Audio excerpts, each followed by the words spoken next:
అంటే 151 నుంచి 11కి వచ్చారు. రాబోయే రోజుల్లో ఒక సీటుకి పరిమితం అవుద్ది వైఎస్ఆర్సీపీ అనేది పదే పదే పవన్ కళ్యాణ్ చెప్తారు. సింగిల్ డిజిట్ పరిమితం అవుద్ది వైఎస్ఆర్సీపీ పార్టీ భవిష్యత్తులో. పవన్ కళ్యాణ్ గారు మాట్లాడే మాటకి నేను ఒకటి అడుగుతూ ఉన్నాను. నువ్వు సినిమాలో స్టార్ కావచ్చు కానీ ప్రజా జీవితంలో రాజకీయాల మాత్రం నువ్వు జీరో. దానికి సాక్ష్యం 2019 నువ్వు పోటీ చేస్తే 2 చోట్ల ఓడిపోయావు. రేపు కూడా పోటీ చేయి, గెలువు, ఒక సీటు తెచ్చుకో చాలు. నువ్వు సింగిల్కి కూడా పనికిరాని పరిస్థితి. అందువల్ల ఏంటంటే అసలు నీకు అసలు రాజకీయం గురించి మాట్లాడేది, జగన్మోహన్ రెడ్డి గారి గురించి మాట్లాడేటువంటిది అసలు నీకు ఆ అర్హత లేదనుకుంటున్నాను. అసలు నీ రాజకీయం ఇంతవరకు ప్రజలు కూడా నేను స్వీకరించాల. నువ్వు రాజకీయంలోకి వచ్చినాక నువ్వు మాట్లాడిన మాటలకి, అధికారంలోకి వచ్చినాక నువ్వు ఎవరి తీరు చూసినాక ప్రజలకు స్పష్టత వచ్చింది. నువ్వు ప్రశ్నిస్తానని చెప్పేసినటువంటి పెద్ద మనిషివి, చేగువీర, భగత్ సింగ్, అంబేద్కర్ అని చెప్పేసి రకరకాల భావాలు చెప్పిన మనిషి ఈరోజు నువ్వు కొత్త ట్రెండ్ తీసుకుని సనాతనం అని చెప్పేసి నువ్వు ప్రశ్నిస్తూ పక్కన పెట్టి పండుకుంటున్నావు. ఈరోజు చంద్రబాబు ఇచ్చే తిరుగుతున్నావు, లేకపోతే లేదు. అందువల్ల నీకు రాజకీయాల గురించి మాట్లాడేటువంటి నైతిక అర్హత కానీ ఈరోజు లేనటువంటి పరిస్థితి. నువ్వు మాట్లాడే ఒకటి కాదు, నీకు అసలు నీకు ఒకటి రోజులు తెలుసుకుంటే అదే పవన్ కళ్యాణ్ ఈరోజు ఎన్డీఏ కూటమిలో ప్రధాన భూమికి పోషిస్తున్నారు. కేంద్ర రాష్ట్రాల పరిపాలనలో రాష్ట్రాలకు సంబంధించిన పార్టీ అధికారంలో కీరోలు అయ్యారు. ఈరోజు మహారాష్ట్రలో ప్రచారంకి వెళ్ళారు. మీరేమో రాజకీయాల్లో పనికారు అంటున్నారు. ఎలా చూస్తారు అది? అంటే ఒకటి సినిమాలో ఒక స్టార్ అతను, అందువల్ల స్టార్ క్యాంపెయినర్గా ఎన్డీఏ కూటమి ఉపయోగించుకుంటా ఉంది అక్కడ. అదేవిధంగా దక్షిణ భారతదేశంలో క్యాస్ట్ పాలిటిక్స్ అనేటువంటిది ప్రధానంగా రోల్ చేస్తున్న నేపథ్యంలో ఇతను ఒక సినిమా స్టార్ కాబట్టి ప్రజల్ని గ్యాదర్ చేయడానికి ఉపయోగపడేటువంటి ఒక ఇన్స్ట్రుమెంట్ లాగా అతను చూసుకునే క్రమంలో వాళ్ళ భావాలు చెప్పుకోవడం కోసం ఇతను ఉపయోగిస్తున్నారు తప్ప నాకు తెలిసి అంత రిజల్ట్ ఏమి ఉండవు. ఎందుకంటే మొన్న గ్రేటర్ హైదరాబాద్లో పోటీ చేశాడు సింగిల్గా, జనం విపరీతంగా వచ్చారు, కానీ ఒక కార్పొరేట్ గెలవలేకపోయాడు కదా. లేదు మొన్న 2024 ముందు కూడా అతను సింగిల్ పోటీ గెలవలేదు కదా. అంటే రాజకీయాలు వేరు, జనాన్ని కోర్చడానికి ఉపయోగపడేటువంటిది, దానికోసం బీజేపీ అతన్ని అక్కడ వాడుకుంటూ ఉంది. అదే క్రమంలో దక్షిణ భారతదేశంలో కూడా పవన్ కళ్యాణ్ని ఒక ఇన్స్ట్రుమెంట్ లాగా పబ్లిక్ పోలరైజ్గా గ్యాదర్ అవడానికి అతన్ని వాడుకునే క్రమంలో వాడబడుతున్నాడు. సినిమా గ్లామర్ ఉంటుందంటారా? అంతే మరి, సినిమా గ్లామరే తప్ప పొలిటికల్గా రాజకీయ పరిపక్వత కానీ ఇంకా అధికారంలోకి వస్తే ప్రజలకు ఎట్లా వ్యవహరించారో దగ్గర ఎంతకు కూడా ఇప్పుడు కూడా క్లారిటీ లేనటువంటి మనిషి. అందువల్ల ఏంటంటే అతను ఒక సీటా లేదా సింగిల్ డిజిట్ అనేటువంటి చెప్పడానికి అతనికి ఏమాత్రం అర్హత లేదు. అతను పోటీ చేయము చాలు, సింగిల్ డిజిట్గా జీరో వచ్చే పరిస్థితి ఉంది. గతంలో కూడా ఉదాహరణలు ఉన్నాయి కదా. వైసీపీ పార్టీకి చింత చచ్చినా పులుపు చావలేదని చెప్పి పవన్ కళ్యాణ్ చెప్తారు. నిజంగా మీకు చింత చచ్చినా పులుపు చావలేదా? లేదండి, వైఎస్ఆర్ కాంగ్రెస్ పార్టీ పోరాటాల నుంచి పుట్టుకొచ్చిన పార్టీ. ఏదైతే కేంద్ర ప్రభుత్వం, కేంద్ర జాతీయ రాజకీయాలు ఒక నియంత్రణ ధోరణితోటి ఏదైతే ఒక చరిష్మైనటువంటి నాయకుడిని ఇబ్బంది పెట్టి కేసులు పాల్చినటువంటి నేపథ్యంలో నుంచి ఒక కడుగు ప్రయాణంతో మొదటి పార్టీ వైఎస్ఆర్ కాంగ్రెస్ పార్టీ, జగన్మోహన్ రెడ్డి గారి సారథ్యంలో.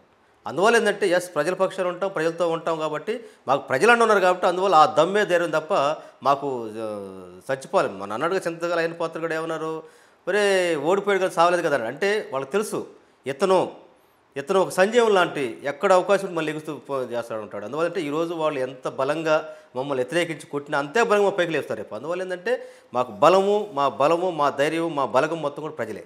వైసీపీ పార్టీ నాయకులు కనుక అదుపులో లేకపోతే తొక్కుపెట్టి నారదీస్తా అన్నారు పవన్ కళ్యాణ్. ఏం చెప్తారు?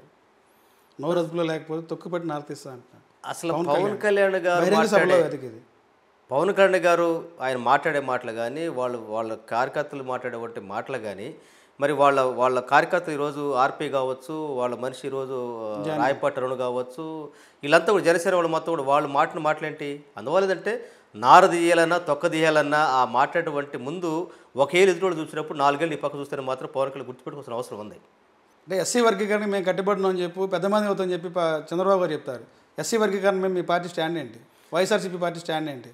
ఎస్సీ రిజర్వేషన్ల వర్గీకరణ విషయంలో మొదటి నుంచి కూడా ఒకటే స్టాండ్ ఏంటంటే జగన్మోహన్ రెడ్డి గారు ఈ రాష్ట్రంలో సామాజిక న్యాయానికి వైఎస్ఆర్ కాంగ్రెస్ పార్టీ కట్టుబడి ఉంది. అదే క్రమంలో ఏదైతే ఎస్సీలు కావచ్చు, బీసీలు కావచ్చు, ఎస్టీలు కావచ్చు, ఏదైతే సామాజిక వెనుకబాటు కూడినటువంటి ప్రతి కులానికి సామాజిక న్యాయం జరగనటువంటిది వైఎస్ఆర్ కాంగ్రెస్ పార్టీ లక్ష్యం. ఆ లక్ష్యంలో భాగంగానే 56 కార్పొరేషన్లు ఇవ్వడం జరిగింది. మాలకి రిలే కార్పొరేషన్ పెట్టడం జరిగింది. అదేవిధంగా పొలిటికల్ ఐడెంటిఫికేషన్ ఒక కేర్ ఆఫ్ ప్లాట్ఫారాన్ని వైఎస్ఆర్ కాంగ్రెస్ పార్టీ అధికారంలోకి వచ్చినాక ఏర్పాటు చేసింది. కానీ ఎస్సీ రిజర్వేషన్ల వర్గీకరణ అంశం ఆంధ్రప్రదేశ్లో మొదలైనప్పటికీ దీని పరిష్కారం మాత్రం కేంద్రం ఉంది కాబట్టి కేంద్రంలో పార్లమెంట్లో చట్టబద్ధ జరగాలి. చట్టబద్ధ కల్పించాల్సినటువంటి కేంద్రంలో ఉన్నటువంటి ఎన్డీఏ కూటమి బీజేపీ ప్రభుత్వం అక్కడ చేయాలి. లేని దాని గురించి మమ్మల్ని అడిగి మమ్మల్ని దీంట్లో బదలాం చేయడం అనేది మాకు లేదు. కాబట్టి ఎస్సీ రిజర్వేషన్ వర్గీకరణ గతంలో అధికారం ఉన్నప్పుడు కూడా వైఎస్ఆర్సీపీ పార్టీ తరఫు నుంచి కూడా ప్రభుత్వం నుంచి సుప్రీంకోర్టుకి ఎటువంటి లాయర్ని పెట్టలేదు. జగన్కి మాదిగ వ్యతిరేక అనేది మందాకృష్ణ పదే పదే చెప్తారు. నిజంగా వైఎస్ఆర్సీపీ పార్టీ మాదిగ వ్యతిరేక? లేదు. వైఎస్ఆర్ కాంగ్రెస్ పార్టీ ఏ కులానికి వ్యతిరేకం కాదండి. ఈ రాష్ట్రంలో ఈ సమాజంలో అట్టడుగున్నటువంటి వర్గాల్ని అభివృద్ధి చేయడం లక్ష్యం వైఎస్ఆర్ కాంగ్రెస్ పార్టీ లక్ష్యం. ఆ క్రమంలోనే అసలు సుప్రీంకోర్టు ఏదైతే సుప్రీంకోర్టు వర్గీకరణ విషయం ఉందో అసలు ఆంధ్రప్రదేశ్ సంబంధించి కాదు కదా, హర్యానాకు సంబంధించినటువంటి విషయం. 2011లోనే హర్యానా సంబంధించినటువంటి పంజాబ్కి, అది హర్యానా గవర్నమెంట్కి, అదేవిధంగా పంజాబ్ గవర్నమెంట్కి ప్లస్ దేవేంద్ర సింగ్ మధ్య ఉన్నటువంటి అది సుప్రీంకోర్టుకి వెళ్ళింది. దానికి ఆంధ్రప్రదేశ్ సంబంధం ఏముంది? ఆంధ్రప్రదేశ్ గవర్నమెంట్ పెట్టాల్సిన అవసరం ఏంది? అంటే సుప్రీంకోర్టు రాష్ట్రాల పరిధిలో మీరు చేసుకోమని చెప్పి అన్నప్పుడు కనీసం వైఎస్ఆర్సీపీ పార్టీ ఎలాంటి స్టేట్మెంట్ ఇవ్వలేదు అనేది ప్రధానమైన ఆరోపణ. మందాకృష్ణ చేసే ప్రతి ప్రధాన ఆరోపణ ఇదే. జగన్ ఎస్సీ వర్గీకరణ మీద నోరు మెదపడు, మాదిగ వ్యతిరేకి అంటారు. నిజంగా మాదిగ వ్యతిరేక YCP party? YSR Congress party కానీ జగన్మోహన్ రెడ్డి గారి చంద్రబాబు నాయుడు లాగా మాలా మాదిగల్ని వాళ్ళ మధ్య ఉన్నటువంటి చిన్న వైషమ్యాన్ని, వైరుధ్యాన్ని దాన్ని రాజకీయం చేసి గడుపుతూ అదేవిధంగా తన యొక్క పబ్బం గడుపున్న టైపు జగన్మోహన్ రెడ్డి గారు కాదు. ఇది చేయాల్సింది ఎవరు? కేంద్రంలో. నువ్వు కేంద్రాన్ని ప్రశ్నించకుండా, నువ్వు కేంద్రాన్ని అడగకుండా, నువ్వు కేంద్రానికి పనిచేసి ఇక్కడ జగన్మోహన్ రెడ్డి గారిని కాలర్ పట్టుకోవటం ఏంటి? అదేవిధంగా మేము అడుగుతుంది కేంద్ర ప్రభుత్వం చేస్తుంటే వైఎస్ఆర్ కాంగ్రెస్ అడ్డుపడింది ఎక్కడన్నా ఒకటి. రెండవది, మొన్న సుప్రీంకోర్టు జడ్జిమెంట్ వచ్చినాక అయితే ఆగస్టు 1వ తారీఖు 2024 సుప్రీంకోర్టు జడ్జిమెంట్ వచ్చినాక సుప్రీంకోర్టు వచ్చిన మొట్టమొదటి వైఎస్ఆర్ కాంగ్రెస్ పార్టీ స్టాండ్ చెప్పింది, ఎస్ మేము సుప్రీంకోర్టు తీర్పును గౌరవిస్తున్నాం, స్వాగతిస్తూ ఉన్నాం, అదేవిధంగా సామాజిక కట్టుబడిని పనిచేస్తూ ఉన్నాం. ఈ విషయాన్ని ఈ అగాధాన్ని ఇంకా దీన్ని పెంచకుండా త్వరగా పరిష్కారం చేసి ఏ సామాజిక వర్గానికి అన్యాయం చేయకుండా ఖచ్చితంగా త్వరగా పరిష్కారం చెప్పేసి మా స్టాండ్ చెప్పేసాం. అంతకంటే ఏం కావాలి? ఈరోజు కృష్ణమాదిగా కేవలం రాజకీయ స్వార్థం కోసం చంద్రబాబు నాయుడు యొక్క చేతిలో పనిముట్లాగా ఒక క్షుద్ర రాజకీయాలు చేసేటువంటి మనిషి నువ్వు ఏనాడైనా సరే నువ్వు చేసేదేమో పని చేసేదేమో చంద్రబాబు ఇంట్లో పనిచేస్తావు, చంద్రబాబు కోసం నువ్వు పనిచేస్తావు, కూలేమో జగన్మోహన్ రెడ్డి అడుగుతూ ఉంటావా? నువ్వు పనిచేసేదేమో చంద్రబాబు ఇంట్లో పనిచేస్తూ ఉంటావు, వాళ్ళు చేస్తూ ఉంటావు. రెండోది, నువ్వు తెలంగాణలోనేమో ఏదైతే వర్గీకరణ విషయాలు అక్కడ ఆ ప్రభుత్వం ముందుకెళ్తూ ఉంటేనేమో అక్కడ నువ్వేమో రేవంత్ రెడ్డినే కాళ్ళు పట్టుకుంటావు, ఎక్కడికి వచ్చావు చంద్రబాబు కాళ్ళు పట్టుకుంటావా? అంటే ఏంటి అసలు నీ ఆలోచన? 30 సంవత్సరాలకి ఈ ఆంధ్రప్రదేశ్లో ఎస్సీ రిజర్వేషన్ల వర్గీకరణ అడ్డం పెట్టి రాజకీయ స్వార్థం కోసం రాజకీయ పార్టీల దగ్గర బానిసత్వం చేసుకుంటూ ప్యాకేజీ తీసుకుంటూ ఒక పార్టీకి కొమ్ము కాస్తూ మరొక పార్టీకి విమర్శిస్తూ ఈరోజు ఆంధ్రప్రదేశ్లో కావచ్చు, తెలుగు రాష్ట్రాలు కావచ్చు, మాదిగల ప్రధాన ఇరుగుబాటు కారణానికి మందకృష్ణ మాదిగ కారణం తప్ప రాజకీయ పార్టీల కారణం కాదు. దీన్ని పెంచి పోషిస్తూ తన స్వార్థం కోసం వాడుకుంటున్న చంద్రబాబు నాయుడు వీళ్ళిద్దరు తోడుగొంగల వల్లే ఈరోజు ఆంధ్రప్రదేశ్లో మాలా మాదిల మధ్య వైషమ్యం పెరగడానికి కానీ మాదిగ ఇరుగుబాటుతానికి కానీ ప్రధాన కారణం చంద్రబాబు మందకృష్ణ మాదిగ తప్ప ఏ రాజకీయ పార్టీ కూడా ఏ ప్రభుత్వం కూడా బాధ్యత కాదు. సోషల్ మీడియాలో మీరు ఏదైనా ట్రోల్ చేయండి, సెంట్రల్ ఆఫీస్ మేము ఉన్నామని చెప్పి ఒక సెంట్రల్ కమిటీ పెట్టి సెంట్రల్ టీం పెట్టారనేది ప్రధాన ఆరోపణ. ఏదైతే ఉందో వైఎస్ఆర్సీపీ పార్టీ సోషల్ యాక్టివిస్టులు ఉన్నారో అక్రమణలు ఏదైనా అన్యాయంగా కేసులు పెడితే మాకు సంప్రదించండి హెడ్ ఆఫీస్ అని చెప్తున్నారు. ఏంటి అసలు ఈ సెంట్రల్ కమిటీ యొక్క దిశానిర్దేశం ఏంటి?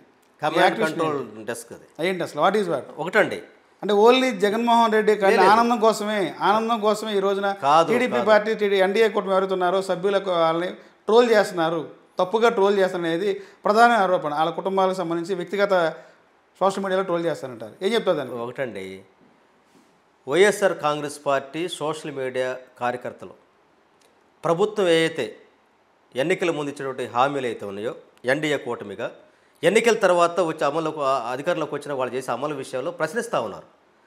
ప్రశ్నించడం నేరమైనప్పుడు, ప్రశ్నించడమే తప్పైనప్పుడు ఆ పేరుతోటి వైఎస్ఆర్ కాంగ్రెస్ పార్టీ కార్యకర్తల్ని కేసులు పెట్టి ఇబ్బందులు పెట్టి భయభ్రాంతులు చేస్తూ అర్ధరాత్రి పూట తల్లిదండ్రులు లేకుండా, భర్తలది లేకుండా, భార్యలది లేకుండా, అదేవిధంగా కుటుంబ సభ్యులు చెప్పకుండా ఒక దొంగల్లాగా, కిరాతక హంతకుల్లాగా పోలీసులు వేధింపు చేస్తూ ప్రభుత్వం నుంచి వచ్చే ఆదేశాల మేరకు పోలీసులు వేధింపు చేస్తున్నటువంటి క్రమంలోనే ఎస్ మీకు నిజంగా చట్టం మీద గౌరవం ఉంటే ఏదైతే ఐటీ యాక్ట్ ప్రకారంగా మీరు చట్టపరంగా చర్యలు తీసుకుంటే పార్టీ 1 నోటీసులు ఇవ్వకుండా మీరు తీసుకొని భయభ్రాంతి చేసినటువంటి నేపథ్యం నుంచి మా కార్యకర్తలు కాపాడుకోవడం కోసం, ప్రశ్నించేటువంటి సామాజిక మాధ్యమం ఉన్నటువంటి కార్యకర్తలు కాపాడుకోవడం కోసం మీకు ఏదైనా సమస్య ఉంటే మాకు చెప్పండి.